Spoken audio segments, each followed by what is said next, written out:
Hello everyone. So friends, welcome to our daily current affairs discussion session, जहां पर हम इसी तरीके से हर रोज आपके साथ मंडे टू सैटरडे जुड़ते हैं ताकि जितने भी इंपॉर्टेंट न्यूज़ और अपडेट्स होते हैं उन्हें हम आपके साथ कवर कर पाएं। सो दैट कि अगर आप आने वाले टाइम में अगर कोई भी कम्पिटिटिव एग्जाम अगर देने वाले हैं, चाहे मैं बात करूं बैंकिंग, एसएससी, रेलवे या जो बाकी भी हमारे स्टेट लेवल के एग्जाम्स होते हैं, तो अगर आप देखेंगे उनमें ज़्यादातर में करंट अफेयर से रिलेटेड काफ़ी सारे क्वेश्चंस एग्जाम में पूछे जाते हैं, तो वहाँ पे आपको हेल्प मिले। इसके अलावा अगर आप कोई ऐसी पोस्ट के लिए भी प्रिपेयर कर रहे हैं जिसमें इंटरव्यू भी होता है, तो वहाँ पे भी आपको इससे काफ़ी ज़्यादा हेल्प मिलेगी। और हमारा देखिए सेशन 8 से 10 मिनट का ही रहता है, तो आप इजीली, मैं उम्मीद करता हूँ, कहीं पर भी इसे देख सकते हैं। और आपको करना क्या है, सिंपली हमारे इस यूट्यूब चैनल को सब्सक्राइब करना है, नोटिफिकेशन बेल को प्रेस करना है। और इसके और भी देखिए अच्छी चीज़ है कि इसके अलावा भी हम रेगुलर बेसिस पर आपके साथ क्वांट, रीजनिंग, इंग्लिश के भी जो वीडियोज़ हैं, इन सभी कम्पिटिटिव एग्जाम्स को कवर करते हैं, वो भी आपके लिए लेके आते हो। तो आप उनको भी ज़रूर देखें, प्लेलिस्ट में जाके आपको वो सारी वीडियोज़ मिल जाएंगे। तो चलिए स्टार्ट करते हैं आज का सेशन। तो पहला आज का हमारा इंपॉर्टेंट अपडेट है। कल देखिए आपको आपको पता ही होगा कि यूनियन कैबिनेट ने अप्रूव कर दिया कि जो कोविड 19 की जो वैक्सीनेशन है, प्रोसेस है, जो कोविड 19 की वैक्सीन है, जो अभी तक देखिए 60 ईयर से ऊपर की एज के लोगों के लिए, या अगर आप 45 टू 60 की ब्रैकेट में आते हैं, तो उसमें अगर आपको कोई और भी अगर डिसीज है, जैसे डायबिटीज होगी, हार्ट से रिलेटेड कोई और डिसीज है, कोमोर्बिडिटी जिसे हम कहते हैं, तो वो एलिजिबल थे 45 टू 60 के जो ब्रैकेट एज ग्रुप है उसमें। ठीक है ना, 60 से ऊपर तो कोई भी लगवा सकता था, लेकिन 45 टू 60 के बीच में अगर आपकी एज है तो आप कोई और भी डिसीज हो अगर, तो ही आप एलिजिबल थे। लेकिन अब क्या है, सभी के लिए ओपन कर दिया गया है कि अगर आपकी एज 45 ईयर्स या उससे ज़्यादा है तो आप कोविड की वैक्सीन जो है वो कहीं पर जाके जो है लगवा सकते हैं। ठीक है। और ये इसलिए भी देखिए डिसीजन इंपॉर्टेंट है क्योंकि अगर आप देखेंगे अब लगातार दोबारा केसेस जो है वो बढ़ने स्टार्ट हो गए हैं। ठीक है ना, तो इसलिए जो ये पहले एज ब्रैकेट 45 टू 60 ईयर्स का सिर्फ उन लोगों के लिए रखा गया था जिनको कोई और भी अगर डिसीज है। ठीक है ना, जैसे मैंने आपको बताया डायबिटीज हो गई, हार्ट से रिलेटेड या और कोई और। ठीक है ना, अब ये सभी के लिए ओपन कर दिया है। So union cabinet has approved the covid 19 vaccination for all people above the 45 years of age from 1 April. ठीक है ना, तो आज है देखिए 24 मार्च, तो 1 अप्रैल से ये सभी जो पर्सन है, इंडिविजुअल्स है जिनकी एज 45 ईयर से उनसे ज़्यादा है, तो वो भी अब एलिजिबल हो जाएंगे। तो आप भी इन्फॉर्मेशन ज़्यादा शेयर कर सकते हैं आगे। ठीक है। इससे पहले आपको पता है जनवरी 16 में गवर्नमेंट ने स्टार्ट किया था ये वैक्सीनेशन का प्रोसेस, जिसमें सबसे पहले फ्रंटलाइन वर्कर्स और जो हेल्थ केयर है वर्कर्स, जैसे हमारे डॉक्टर्स हो गए, पैरामेडिक स्टाफ हो गए, सबसे पहले उनको देखिए वैक्सीन लगवाई गई थी। ठीक है। उसके बाद 1 मार्च से कैबिनेट ने अप्रूव किया था कि ये जो प्रपोजल था 60 ईयर से ऊपर वाले एज के सभी लोगों को, और 45 टू 59 ईयर्स में जिनको कोमोर्बिडिटी है उनको अप्रूव वैक्सीनेशन के लिए किया गया था। लेकिन अब जो है, मैंने आपको बताया 1 अप्रैल से अगर आप की एज 45 ईयर्स या उससे ज़्यादा है तो आप जो है इजीली वैक्सीन लगवा सकते हैं। ठीक है। अब तक अगर बात करें तो 5 करोड़ से भी ज़्यादा लोगों को वैक्सीनेशन की जो डोज है वो दे दी गई है। ठीक है, तो एक इंपॉर्टेंट डाटा है, अब तक 5 करोड़ से ज़्यादा लोगों को ये वैक्सीन की डोज दे दी गई है। और मैंने आपको बताया कि अब दोबारा से जिस तरीके से केसेस अब बढ़ने शुरू हुए हैं, तो इसलिए ये डिसीजन इंपॉर्टेंट है, खासकर क्योंकि देखिए सबसे ज़्यादा जिन्हें इस जो वायरस है, जो सबसे ज़्यादा रिस्क वही है जो जिनकी एज ज़्यादा है। ठीक है ना, सबसे ज़्यादा रिस्क उन पर है, तो इसलिए ये डिसीजन लिया गया है कि अब 45 ईयर से उनसे ज़्यादा की एज के सभी लोग जो है इस वैक्सीन के लिए एलिजिबल हो जाएंगे। ठीक है। तो जितने भी सरकारी खासकर हॉस्पिटल्स वगैरह, वहाँ पे आप जाके पता कर सकते हैं, अगर वहाँ पे अगर वैक्सीन की डोज लग रही है तो आप भी जाके, अगर आप एलिजिबल है तो, ठीक है ना, आप अपने पेरेंट्स को कह सकते हैं या आसपास। ठीक है ना, ये इन्फॉर्मेशन ज़रूर आप ज़्यादा से ज़्यादा शेयर करें। ठीक है, आगे चलते हैं। देखिए एक इम्पोर्टेंट अपॉइंटमेंट हुई है यूएस के अंदर, इंडियन अमेरिकन डॉक्टर जिनका नाम है विवेक मूर्ति, उन्हें प्रेसिडेंट जो बाइडन का सर्जन जनरल जो है वो अपॉइंट किया गया है। ठीक है। सो इसके लिए यूएस की जो सेनेट है उसने वोट किया to confirm Indian American doctor Vivek Murthy to be president Biden surgeon general, जो कि देखिए बेसिकली अभी के टाइम पे सबसे ज़्यादा जो इंपॉर्टेंट रोल उनका रहने वाला है वो कोरोना वायरस पेंडेमिक है, क्योंकि अमेरिका में भी देखिए आपको पता है बहुत लोगों की इससे डेथ हुई है और अभी भी वहाँ पे वायरस तेजी से स्प्रेड कर रहा है। डिस्पाइट कि देखिए बड़े लेवल पे वहाँ पे वैक्सीन को भी वहाँ पे डिस्ट्रीब्यूशन हो रहा है, वहाँ पे वैक्सीन लगाई जा रही है, बट स्टिल जो है आपको पता है पूरे पॉपुलेशन को कवर करने में काफ़ी टाइम लगेगा। तो इसलिए काफ़ी इंपॉर्टेंट इनकी रिस्पॉन्सिबिलिटी रहने वाली है डॉक्टर विवेक मूर्ति की। ठीक है, इन्हें सर्जन जनरल अपॉइंट किया गया है प्रेसिडेंट बाइडन का। तो अभी इनका मेन फोकस रहने वाला है कोविड पेंडेमिक।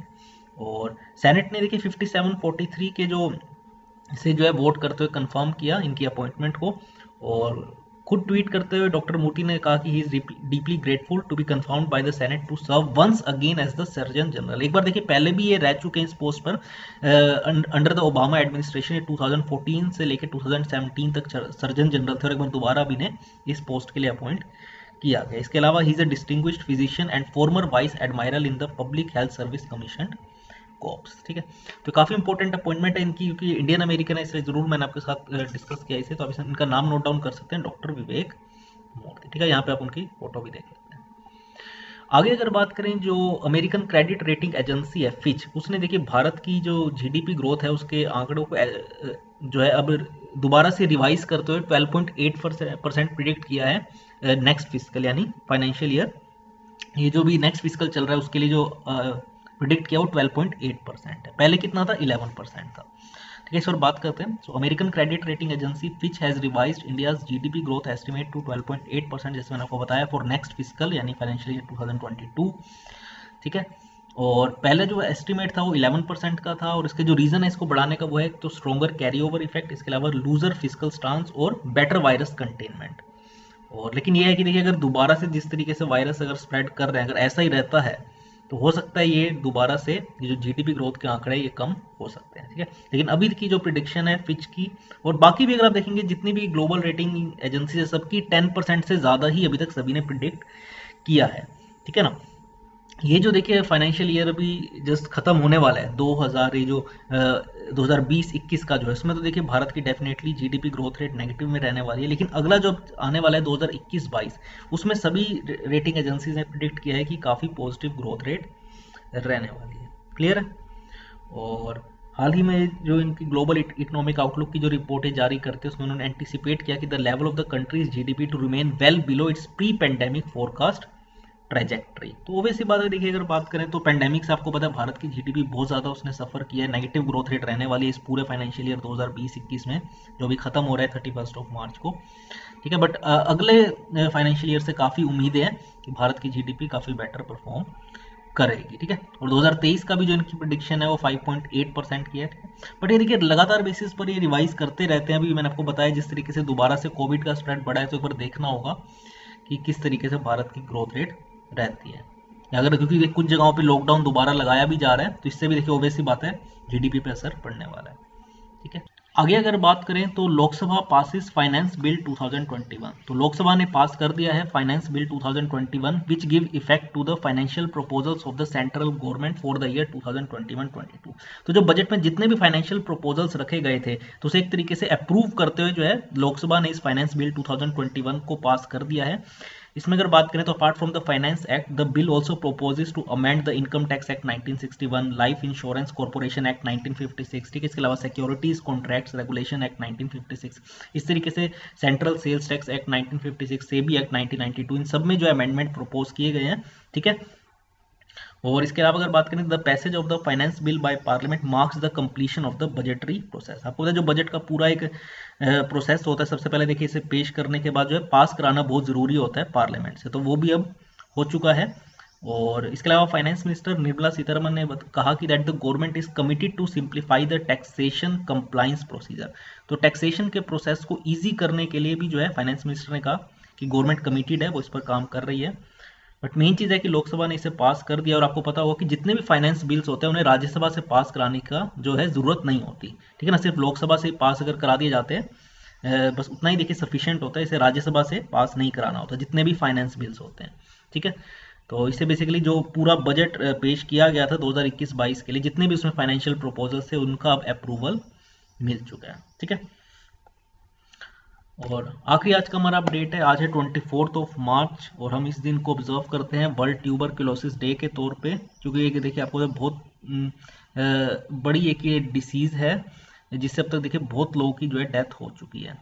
बहुत ज़रूरी है कि हम इसके लिए अवेयरनेस क्रिएट करें, तो इसलिए 24 मार्च को हर साल पब्लिक अवेयरनेस क्रिएट करने के लिए about the devastating health social and economic consequences of tuberculosis and to step up efforts to end the global epidemic, जो कि देखिए अब एपिडेमिक बन चुका है। ठीक है, आपको इसके केसेस ऑलमोस्ट हर कंट्री के अंदर देखने को मिलेंगे।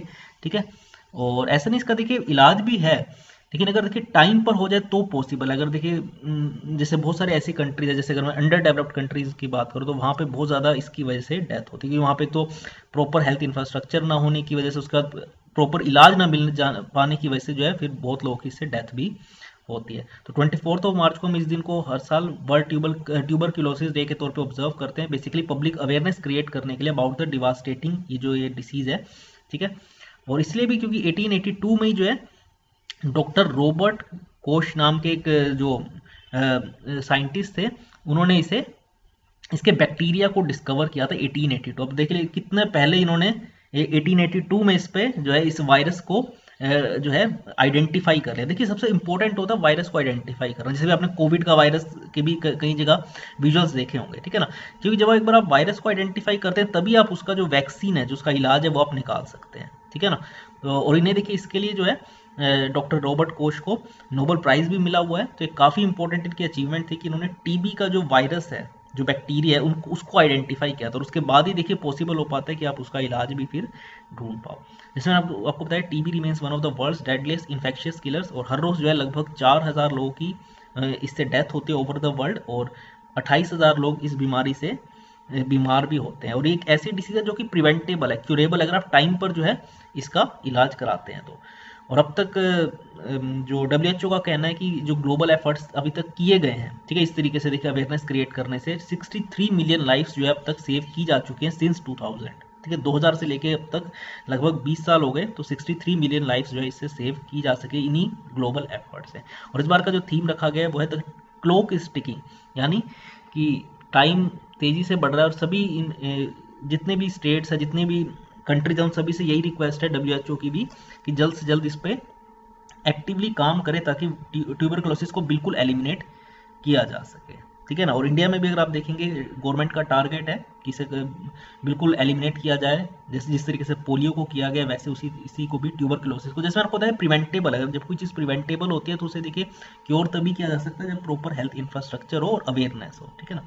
इसीलिए हम इस दिन को वर्ल्ड ट्यूबरकुलोसिस डे के तौर पर ऑब्जर्व करते हैं, ठीक है। तो ये थे आज के हमारे इंपॉर्टेंट अपडेट्स। कैसा लगा ये सेशन जरूर बताइएगा कमेंट करके। इसके अलावा आप हमारे इस यूट्यूब प्लेटफॉर्म को भी सपोर्ट करें, और आप हमारी वेबसाइट takshilalearning.com पर भी जा सकते हैं। बैंकिंग, SSC, रेलवे कोर्सेज अगर आप परचेज करना चाहते हैं, इनकी प्रिपरेशन करना चाहते हैं, तो आपको पूरा course, live recorded test series, e book सब इसके अंदर प्रोवाइड किया जाएगा। तो आज की इस वीडियो में इतना ही फ्रेंड्स, थैंक्स अ लॉट।